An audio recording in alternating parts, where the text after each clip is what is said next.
Alors, comment est-ce qu'un simple voyage peut semer les graines d'un mouvement mondial pour la paix?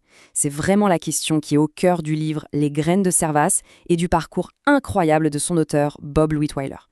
On va explorer ensemble comment une conviction personnelle a pu changer le monde, une rencontre à la fois. Et cette citation, qu'on trouve dès l'introduction, eh bien, elle plante le décor à la perfection. On comprend tout de suite qu'il ne s'agit pas juste de la naissance d'une organisation. Non, c'est l'histoire de l'éveil d'une conscience. Le voyage de Bob Lutwyler à travers le monde, c'était en fait un voyage au plus profond de lui-même, une quête qui allait complètement redéfinir sa vision de l'humanité. Pour bien saisir la portée de Servaas, c'est essentiel de se replonger dans le contexte de l'après-guerre. C'est une période qui a vraiment forgé la mission de Bob Lutwyler. Il faut essayer d'imaginer un monde où l'air est littéralement saturé de méfiance, de haine. Il y avait des campagnes de propagande massives, notamment aux États-Unis, qui incitaient à détester les Allemands, les Japonais, les Italiens. La peur de l'autre, de l'étranger, était partout, tout le temps, nourrie par une méfiance devenue systématique. Et c'est là, au milieu de tout ce tumulte, qu'on trouve Bob Lutwyler. Issu d'une famille plutôt aisée de New York, c'était un vrai anticonformiste, quelqu'un qui refusait de suivre le chemin tout tracé pour lui. Il est devenu objecteur de conscience à 2 reprises, un choix extrêmement audacieux qui l'a mené tout droit en prison pour ses convictions. Et c'est en prison que son chemin a pris un tournant décisif. Il a partagé sa cellule avec plusieurs détenus, et parmi eux, 2 nationalistes noirs qui, chose assez incroyable, n'avaient jamais échangé un mot avec une personne blanche de leur vie. Poussé par une curiosité naturelle, Bob a engagé la conversation. Il voulait comprendre leurs convictions profondes. Après des semaines de discussions, ces 2 hommes ont fini par admettre que Bob avait complètement ébranlé leurs certitudes. Et pour lui, ça a été une véritable révélation. Le simple fait de parler, d'humain à humain, avait le pouvoir de faire tomber les préjugés les plus ancrés. Alors comment est-ce que cette révélation en prison a pu se transformer en un mouvement mondial? Eh bien, armé de cette nouvelle conviction, Bob a entrepris un voyage à travers une Europe en ruine, un périple où les toutes premières graines de Servaas allaient être plantées. Attention, son voyage n'avait rien d'un voyage touristique, pas du tout. Il voulait activement étudier les mouvements sociaux qui fonctionnaient, comme les folk high schools au Danemark, des sortes d'universités populaires pour adultes, qui promouvaient la responsabilité sociale. Il cherchait des modèles concrets pour construire la paix. C'est dans un camp de travail international près de Stockholm qu'une rencontre clé a eu lieu. Il a fait la connaissance de Gertraud, une jeune Allemande qui, même si elle était ouverte d'esprit, continuait de véhiculer les préjugés de son époque à l'encontre des personnes juives.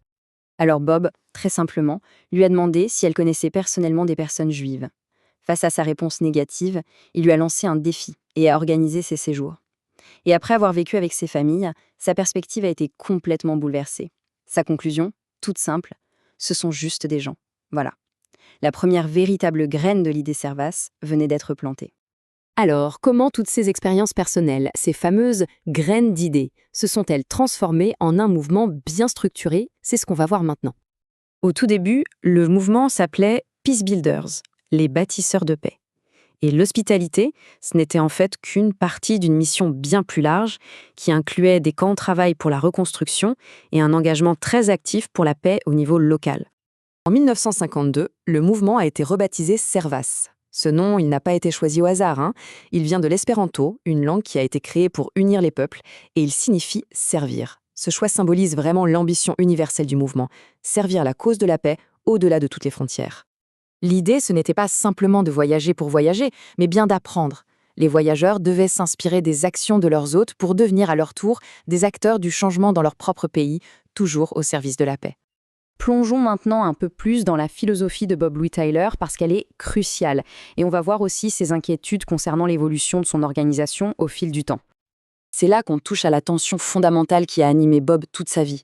D'un côté, sa vision radicale d'un mouvement pour la paix, et de l'autre, sa plus grande crainte, que Servaas ne devienne rien de plus qu'un simple réseau d'hébergement bon marché et qu'il perde de son âme sa mission originelle. Cette métaphore qu'il utilise est tellement puissante. La cage ethnique. Pour lui, Servaas devait être exactement ça, un outil pour briser les barrières mentales et culturelles qui nous enferment, pour nous permettre de voir au-delà des différences et de reconnaître notre humanité commune. Pour finir, on va s'intéresser à la création du livre lui-même, qui est devenu, en quelque sorte, l'incarnation de tout l'héritage de Bob.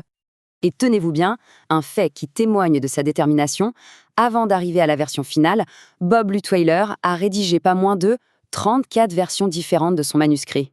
Oui, 34. C'est dire à quel point il était obsédé par la recherche du mot juste pour transmettre sa vision. L'histoire de la finalisation du livre est d'ailleurs assez charmante. Pour le 50e anniversaire de Servas, l'éditeur Richard Pirot et son amie Mary Jane Mackrell ont invité Bob.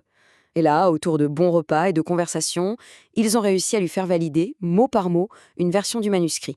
Ils ont tout bouclé en une seule journée. Les graines de Servas, ce n'est donc pas seulement un souvenir, c'est un guide, une vraie source d'inspiration. C'est la dernière tentative de Bob de transmettre sa vision et de s'assurer que les futures générations comprennent bien le véritable esprit du mouvement qu'il a créé. On termine donc sur cette question. Une question qui faisait écho au voyage de Bob en 1948, mais qui résonne avec une force toute particulière aujourd'hui. Elle nous invite à nous interroger sur notre propre capacité à briser les cages et à construire des ponts, une conversation à la fois. Le voyage peut-il encore semer les graines de la paix? La réponse finalement se trouve peut-être en chacun de nous.